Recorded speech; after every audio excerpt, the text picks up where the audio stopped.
Hey everybody, welcome to Critical Thoughts. I'm your host Braxton Smith, and with me today is Jake Bird.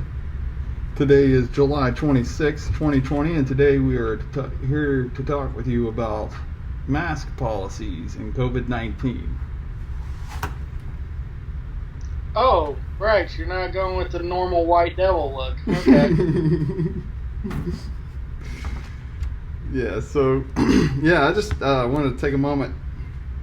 Haven't talked with y'all in a while. Obviously, I like to think my messages are getting a little higher in quality, maybe a little lower in quantity, but I feel like this is definitely worthy of talking about with everything that's going on, because I see a moment where we can actually do something of worth. We have a situation where you all heard us talking back in, what was it, March? We did our emergency message about COVID-19, right? That's like the last time I think our viewers heard from us.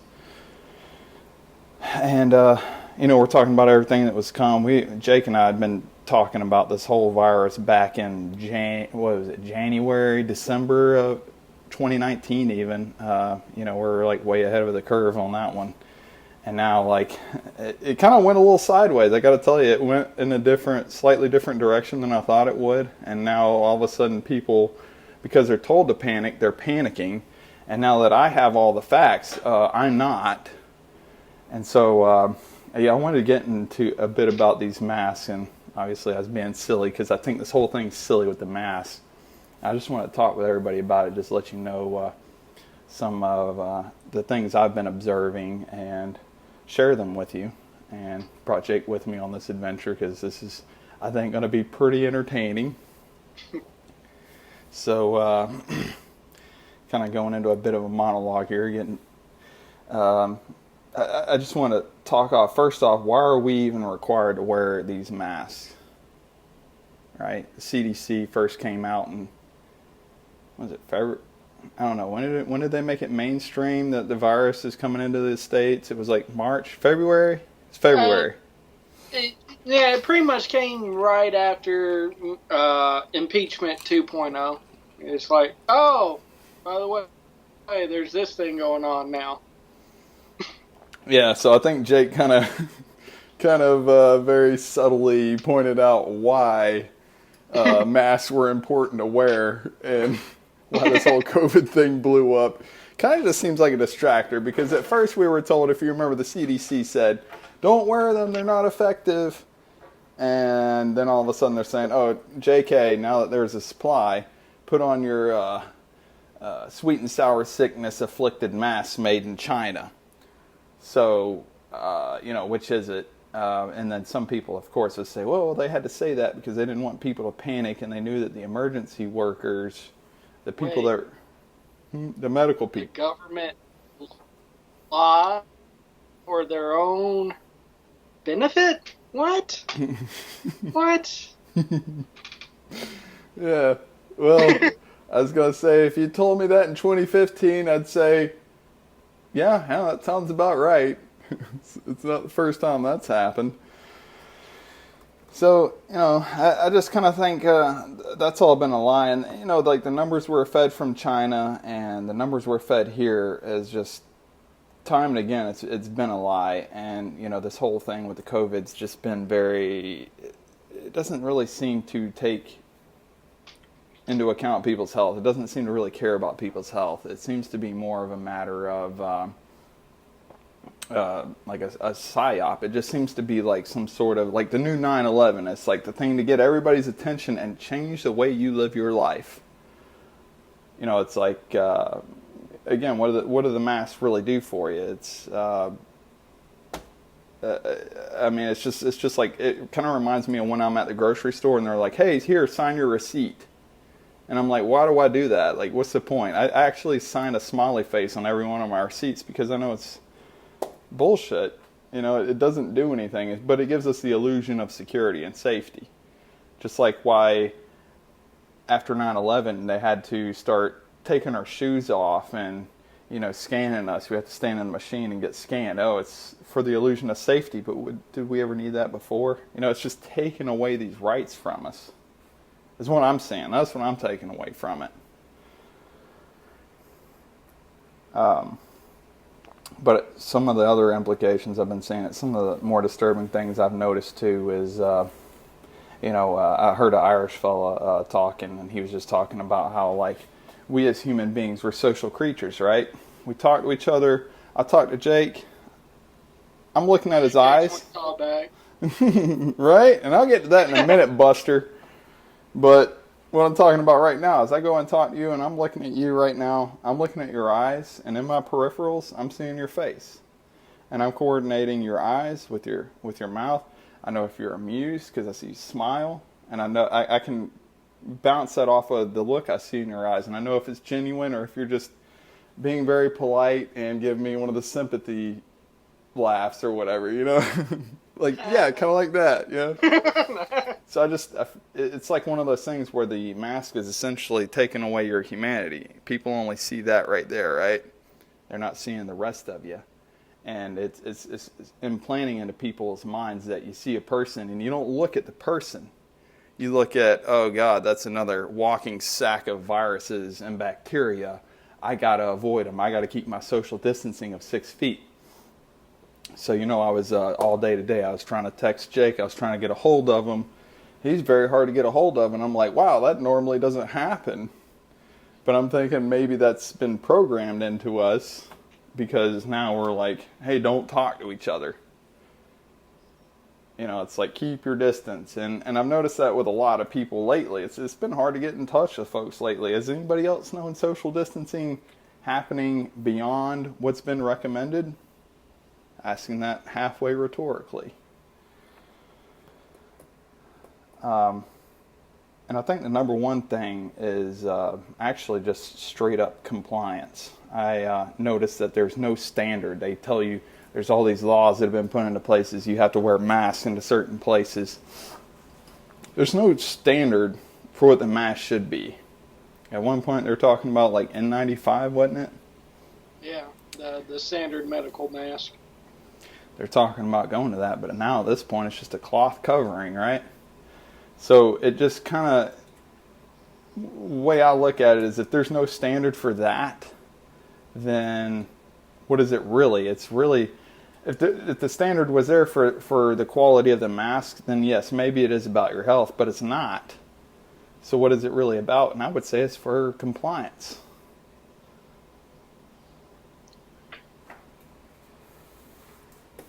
So, if you don't have anything to say on that, I got some pro tips on how you get around that compliance. I guess I'll just do a backtrack.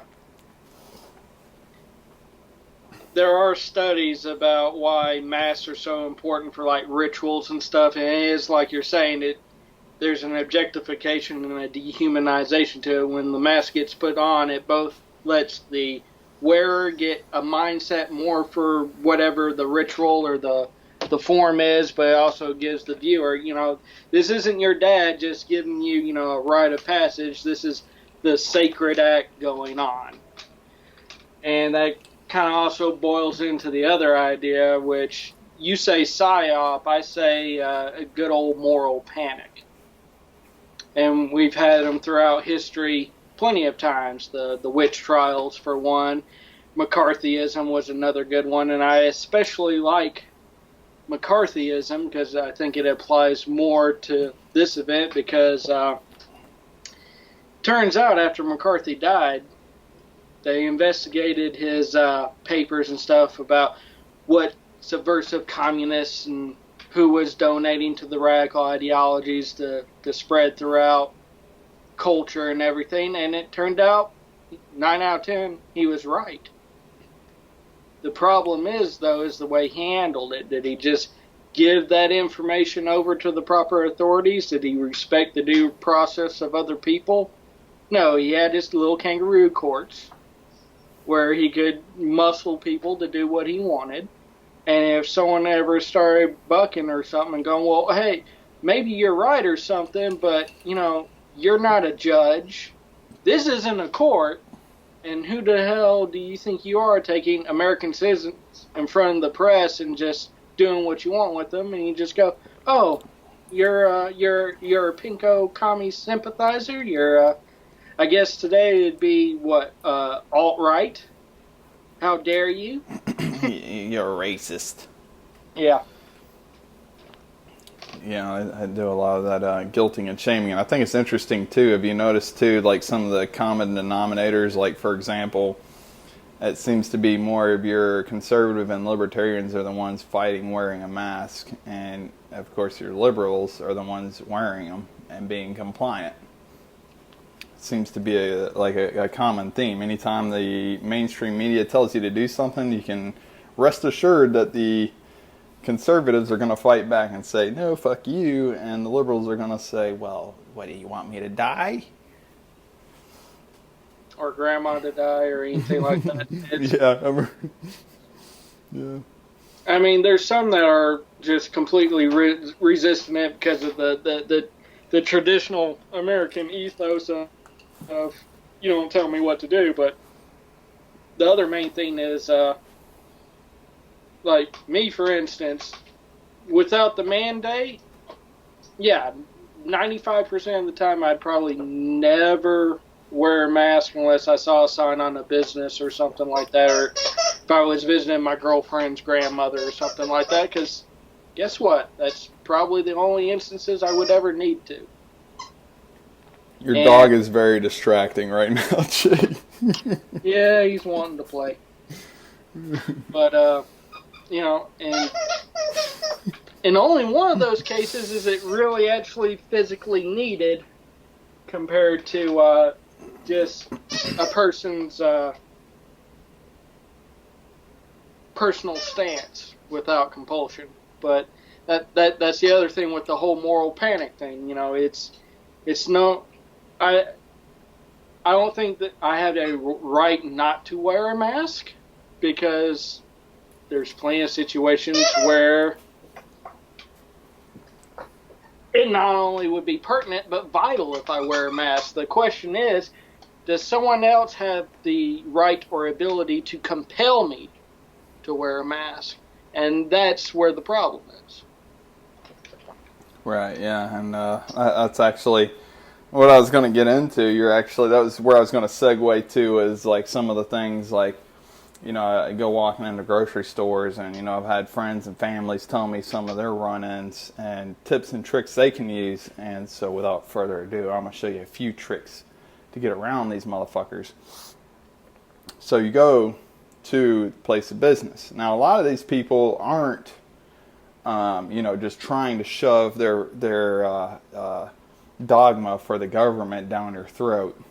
A lot of these people are just saying, hey, man, it's the law. If I don't enforce this, I'll get shut down. And I've seen a lot of small businesses here in Virginia Beach actually get shut down because they weren't forcing people to wear masks. And they got some sort of weird technicalities. Like sometimes it's okay. It's like really kind of nebulous. I've even looked it up, and it's like really hard to get a track of exactly what the law is telling these businesses to do versus what they're telling us as individuals to do.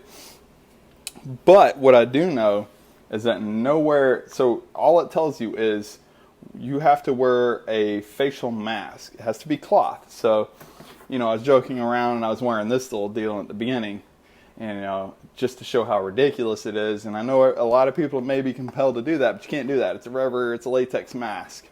It's got to be cloth, right? So if you want to play their game, you go in there, they say, sir, sorry, going to have to ask you to wear a facial covering. And then you tell them, got you covered. And they say, yeah, facial covering. Facial covering. Yeah, you have to wear it. Wearing it doesn't say where you have to wear it. So, and this is actually a story from my father. He was telling me where he went into a restaurant, and he actually didn't even have to push back that far. It was a buddy of his, actually, that went into the restaurant like that. So him and his friend were wearing it, and his other friend wasn't wearing a mask. He's wearing it like this, right? Goes in there. And you know, they come in there like, sir, you have to have a mask. He said, gotcha. And they said, right this way. Because you're telling them, hey, legally, I got you covered. We're good. Now, if they keep pressing it, and here we go. I gotta unplug my earphones. I got a pro tonight. I haven't had much time to improve it, but if they keep pushing it on you, Bada bing, bada boom. It's a cloth covering and it's very breathable. Very healthy for you. You know, like, obviously there's a little overhang. I still got to work it. I'm cleaning it up, but it's just a concept piece. Yeah, very breathable. You still got plenty of time to practice your belly dancing. Yeah. And you know what? Again, it's totally silly, right? It's all a bunch of jackassery, but it's like, they want to live in clown world? Oh, I'll bring it. And, you know, legally, like, what can they do? You are covered legally. There's nothing they can hold against you on that. And you get to show them, one, you get to breathe, which is the most important thing. And two, you get to show the ridiculousness of it all. Hopefully that's going to get you where you need to go. Take that off. That's kind of cutting off circulation now. Now, get some people saying, sir, you should really have a mask on. Otherwise, my mask won't work. You know, it's a team effort. In which case, maybe you should step up your game because this doesn't work. This is actually, a lot of these, people talk about one-way valves, and they're really just set up to filter out dust. These aren't like biological deterrents, right? So if you're really that damn worried about it, tell homeboy to kick it up a notch and get serious and get a full face shield, because COVID can come through your eyeballs if you want to go full-fledged panic mode about it, and it'll go straight through this. No problem. And people talk about droplets or whatever, but it's gaseous. It's lingering. Droplets hit you in the face. Gaseous floats around and gets filtered out by these bad boys. So you tell them just to get one of those. If their mask apparently isn't covering it. If they got to rely on somebody else, and I mean, that's just flawed logic. Next thing I hear is, sir, you know, that's how germs are spread. You not having the mask on right now, it's on your elbow, that's how germs are spread. You just tell them, hey, you know how else germs are spread is by opening your mouth. So if you keep your mouth shut, germs don't spread as much. Okay, it's a little, you know, confrontational, but sometimes that's the only way these people learn. They're animals. I'd probably reserve that for the store owner and maybe not the possible cop that he's called in if he's being a real Karen. Definitely don't do it on the cops. Thank you, Jake. That's an excellent point. So, see, this is why I got a hold of you. Jake was insisting that I do this alone. I'm like, yo, you're my legal advisor. So, no. Yeah, if it's cops, don't do this. Just be like, yes, officer. Which, at the same time, I mean, can they really touch you? Because then they'd have to breach the whole social distancing. You still got that 6-foot shield, right? Isn't that how that works? No? Not really. They all of a sudden stop caring.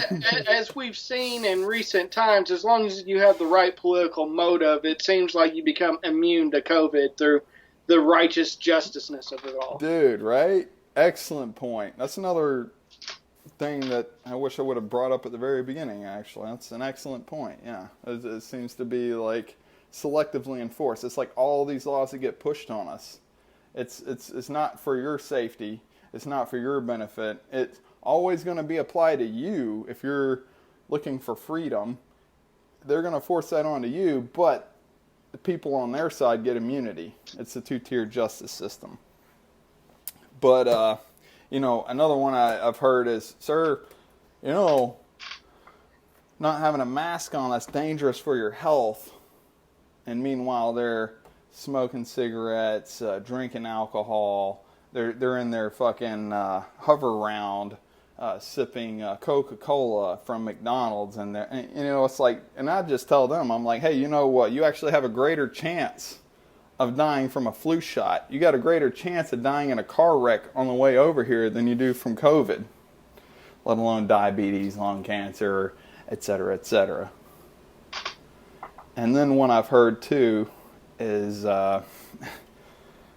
from friends and family, as I've heard them put up the argument of, hey, you know, I put on my mask sometimes just to show respect.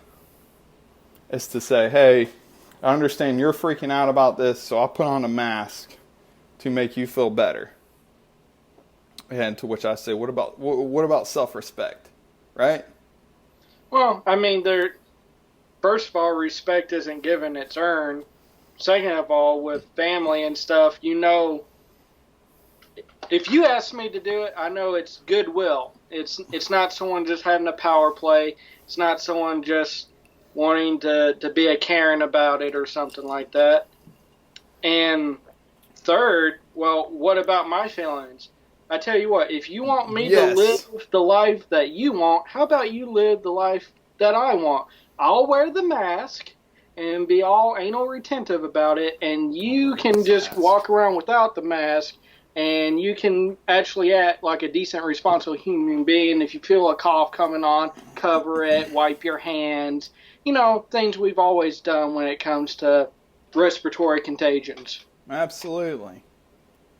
Yeah, that's one of the other things I did right out the get-go. I saw that the videos going down in Wuhan, and this is why I got a hold of every one of you that are made it this far, 20 minutes into a video, because I knew you cared enough and that you would listen. And I put the information out, and I didn't know how bad this damn thing was going to be. I was pretty sure that the consequences would be of an economic nature. I think Jake and I have yet to be proven wrong about that one. But I wasn't sure exactly how bad the virus itself was going to be, so I had my Sani wipes, and I was wiping down my steering wheel, and I wiped down my gas pump.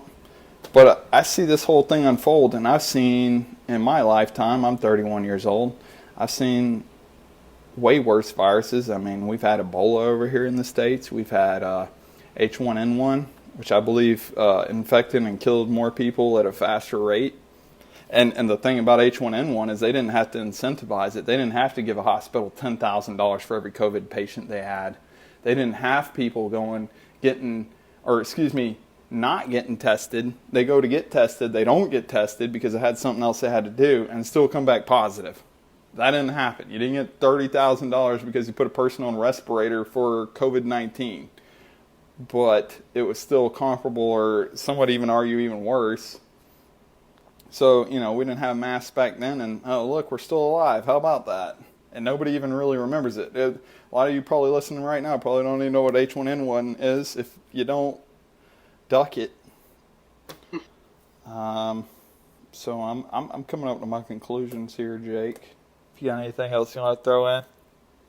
Well, I'll delve back to the whole political thing. If you want, I'll go a little bit more into conspiratorial route. You were talking about control and everything, but, you know, one of the things I find interesting is around the time that they're really wanting to emphasize this mask wearing and this variable distance of 6 feet apart and stuff is also around the same time that a lot of people have co-op various protests and turned them into riots. And they happen to be people that usually wear masks and black and all that and stuff. And a lot of the politicians, I guess, for our betterment, are both enforcing those recommendations and allowing them to behave this way. You know, what a coinky-dink. Yeah, there's a lot of coincidences happening these days, and that reminds me of one comment I've seen on Gab recently that really hit it off for me is, you know, you have society dumbed down and indoctrinated when you have them convinced that people that are critical thinkers are conspiracy theorists. And obviously there is a line that you get to that is conspiracy theorists, but for the most part there's a lot of people that are calling this shit that were probably written off as conspiracy theorists. And how many right-wing conspiracy theorists turned out to be conspiracy facts? How many left-wing conspiracy theories turned out to be, Russian hoax? It's almost like we reviewed an entire year of that one at one point. Yeah, I was watching that on the plane ride over. Well, I told you about that. Watching it on the plane ride over, I was watching that video. That was probably one of my favorite videos we did.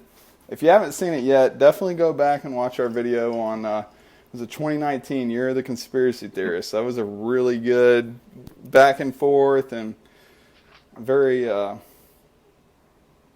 informative, I guess you would say. More so entertaining, but somewhat informative maybe. I don't know. Depends how long you've been listening to us. But so if I had to sum it all up, I would say my number one word I'd get by to you is push back. Okay, this is our opportunity to push back against this encroachment on our freedoms. The only reason they keep pushing forward is because people are putting the mask on and they're complying.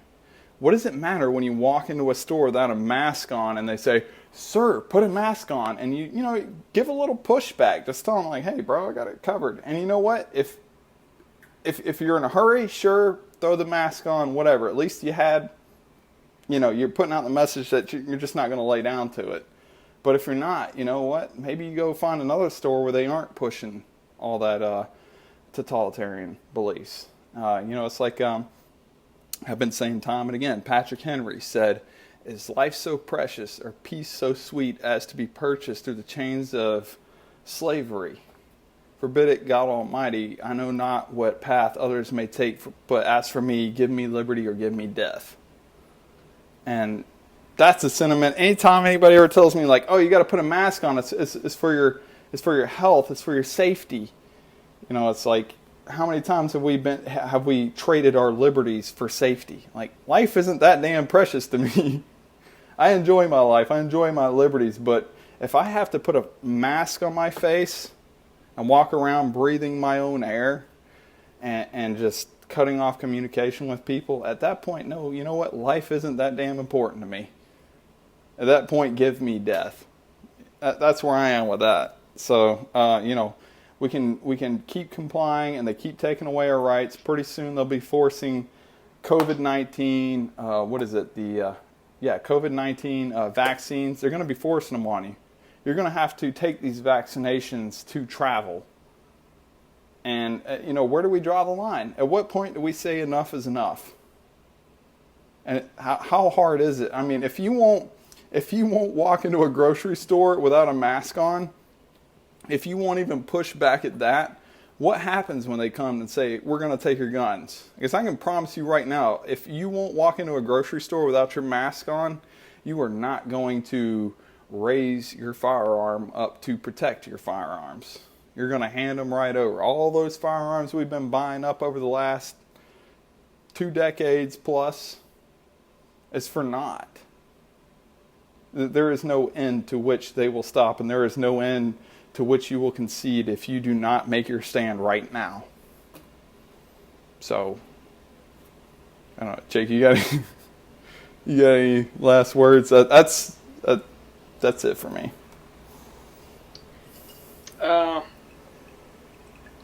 I know you're wanting to be more persuasive in this, so I guess I'll try to rear Thank back you. a little. That's what I'm saying. That's what you're here for. But I'll be Patrick Henry. You be Thomas Jefferson. Important. People of our persuasion tend to put the emphasis more on the freedom and the liberty than on the security. But that's the other thing. We're not absolutists. There's plenty of things that I don't do, not just because I'm free to do it, but because I want the security of not doing it so I can do other things, so I can make other choices with my life. If there was actually some solid, conclusive evidence beyond the basic, normal hygiene stuff that we've always done, you could change my mind on this. But it's always been back and forth and wishy-washy. I saw a lot of the local news channels do the little in-person test with one of their reporters, I guess assuming that this would help bolster their effect. But what I saw was, they'll hold the Petri dish 6 feet from them, they'll talk, they'll sing, they'll yell, and then they'll imitate sneezing and coughing. And guess what? What we see when they culture those bacteria with and without the mask, talking, even singing, those things barely a blip. As we already knew to be beforehand with everything else. The main things was coughing and sneezing. You do not need a mask always tied to your face to prevent those things. You do not need Well, to. what would you do, Jake? You're coughing and sneezing. What are you going to do? Whoa, hold up there, bud. That's how we say hello now. We do our elbow bump. So how are you gonna elbow bump somebody if you've been coughing and sneezing into your elbow? Well, see, technically I'm right-handed, so see, I would do this number and I would shake their hand like a normal freaking human being, but you know. I don't think I've done that once in my life. Actually, that is actually very. That's a good point. It's just like what is it? Folks over in the Middle East, they wipe with their left hand, like literally with their left hand, and shake with their right. Yeah, okay. I learned something today. What about you folks? But I mean, that's the thing. You know, there's not enough certainty for them to be commanding, mandating, acting as if somehow you're morally defective if you don't go by what they say. If they want to talk about, well, you're just being selfish or indecent or uncompassionate, all you have to do is, well, apparently we all are, because you can look in the mirror right now and you're doing the exact same thing. You're coming at me with your own opinions as if you're 100% correct. The only difference between me, I'm not saying there should be a law requiring you not to wear a mask. I'm not saying there should be a law saying that if you should be as close to me as possible. If you get 5.5 feet away from me, $25 fine. I'm not saying any of this. I am saying we can be reasonable human beings and adapt as we go with good faith and good charity and other human beings behaving. And, you know, obviously there's going to be some bad actors. You know, I would probably be a little bit on the shaming side if I saw someone just go, oh, hi. You know, I'd be like, what the fuck are you doing? Or like that one guy in England. I saw this video of a guy in England. There's all these people wearing masks. And this is actually very interesting. I didn't mean to get sidetracked this late into the video, but I saw a video in England where everybody's wearing masks because everybody was thinking the same way I was. Holy shit, this is a no-shitter. Everybody put your mask on. Panic. And so this one guy apparently was even ahead of me. I didn't realize it at the time. I just thought he was being a jackass. But he's walking down the road, no mask on. He's the only guy with no mask on, right in the middle of London. And they're like, hey, where's your mask? What? Put your mask on. What are you doing? And he's like, oh, you want me to put on a mask? And all these people are standing outside the store waiting to get in. He grabs like the door, like the handle, big handle, right? And he just, right up the handle, he's just like, hey, you know, just like going crazy. I'm like, this guy's losing it. And then a few months later, I'm like, okay, I get it. He's a bad guy wrestler. He realizes there's no harm to it. He realizes people are overreacting. He's just ahead of the curve. You know, he could have handled it a little better maybe. But I went over to England recently, and dude, it was something else. They're all very savvy. It's actually kind of what you call a taboo to wear a mask. I think the whole time I was out there, I saw one guy. I saw like 50 plus people total while I was perusing the area, and one guy wearing a mask. They probably just don't know where to apply for the license, Brax. Where do I get my mask license?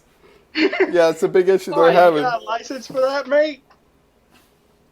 Yeah, that's where us libertarians kind of, and that's the thing, you know, believe me, libertarian, I want nothing more than to find any excuse I can to mask my face from Skynet. If you don't know what Skynet is, and I'm not talking about Terminator, look that up, duck it. The whole facial recognition thing, the mask throws that off. So if you're worried about the surveillance state, that's where the masks come in handy. And I still, at this point, it's just like, I would, all the way up until 2020, I would have been all about wearing a mask. But at this point, it's just, again, it's just conceding liberties. And I'm just not about that, I guess. Well, that's another funny thing too. I've heard, as far as the accuracy of that technology, the mask isn't that helpful if you stand somewhere between 6 feet to a meter apart. How about that? The quinkadink. But all right. Well, I guess that's all we got for you. Hope you enjoyed it. Hope it helps you out, and I hope you join our cause of liberty. I think this is actually a very pivotal moment, and I think how we handle this will indeed shape where we go in the future. So I hope we've given you the tools so that we can better shape a better future. And with that being said, thank you for tapping into Critical Thoughts, breaking through the white noise to bring you the media that matters. White Devil and Grandma Killer signing out. Stop it.